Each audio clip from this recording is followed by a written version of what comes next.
حضرات گرامی، وہ جو ہم نے ویڈیو بنائی تھی ادھوری رہ گئی تھی، اس کو میں پورا کر رہا ہوں۔ یہ روایت نقل کی ہے اس نے قاضی نور اللہ شاستری نے سلیمان بن سرد سے۔ یہ سلیمان بن سرد کون تھا؟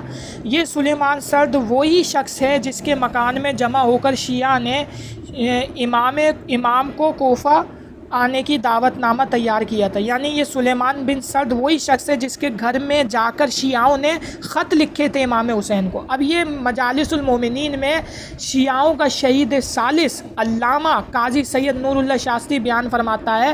پہلے اس کا فارسی کا پورا اصل پیراگراف آپ دیکھ لیجئے، پورا اصل اس نے نقل فرمایا، صفحہ نمبر 241 ہے مجالس المومنین شیعہ کتاب کا، شیعہ کا محدث سید قاضی نور اللہ شاستری۔ اب ہم اپنی بدعمالیوں پر نادم ہیں، چاہتے ہیں توبہ کریں، شاید اللہ تعالی ہم پر رحمت فرما کر ہماری توبہ قبول کر لے اور اس جماعت سے جتنے لوگ ابن زیاد کی فوج میں امام کو قتل کرنے کربلا میں گئے تھے سب عذر کرنے لگے۔ سلیمان بن سرد نے کہا، اس کے سوا چارہ نہیں کہ ہم اپنے آپ کو تیغ بدست میدان میں لائیں، یعنی گرم چٹیل میدان میں لائیں، جیسے بنی اسرائیل نے ایک دوسرے کو قتل کیا تھا۔ فَاقْتُلُوا أَنفُسَكُمْ کی طرف اشارہ ہے۔ جو بنی اسرائیل نے شرک کیا تھا تو اللہ نے ان کو سزا دی تھی کہ مارو اپنے آپ کو، تو اپنی جانوں کو کیونکہ انہوں نے اپنی جانوں پہ ظلم کیا تھا۔ یہ کہہ کر تمام شیعہ استغفار کے لیے زانوں کے بل گر پڑے، یعنی گھٹنوں کے بل تمام شیعہ گر گئے اور اللہ سے توبہ کرنے لگے۔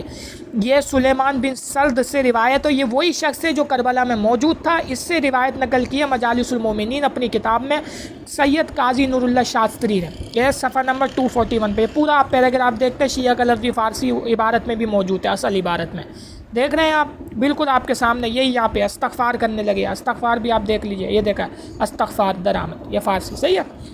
تو یہ آپ دیکھ لیجئے کہ اس نے واضح لکھا ہے کہ یہ کہہ کر تمام شیعہ استغفار کے لیے زانوں کے بل گر پڑے، کیونکہ ان شیعوں نے امام حسین کو شہید کیا تھا۔ صفحہ نمبر 241 مجالس المومنین قاضی نور اللہ شاستری کی، شیعوں کا شہید ثالث سے کہلاتا ہے یہ بندہ۔ اب میں اسی لیے بولتا ہوں کہ یہ شیعہ جو ماتم کرتے ہیں یہ اپنے گناہوں کی معافی مانگتے ہیں، کیونکہ انہوں نے اہل بیت اطہار کو شہید کیا ہے۔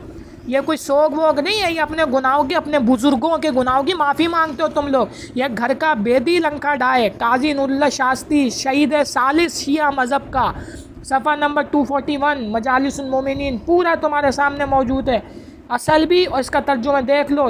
شیعہ زانوے یعنی زانو کے بل گر پڑے، استغفار درآمد اور استغفار کرنے لگے، شیعہ سارے معافی مانگنے لگے۔ اس وقت سے یہ معافیاں مانگ رہے ہیں کیونکہ ان کے بزرگوں سے اتنا بڑا گناہ ہوا ہے، ان کو پتہ ہے بی بی زینب کی بددعا انہیں لگ گئی، امام حسین کی بددعا ان شیعوں کو لگ گئی ہے۔ دیکھو میرے پیارے بھائیوں، دیکھ لو اور صحیح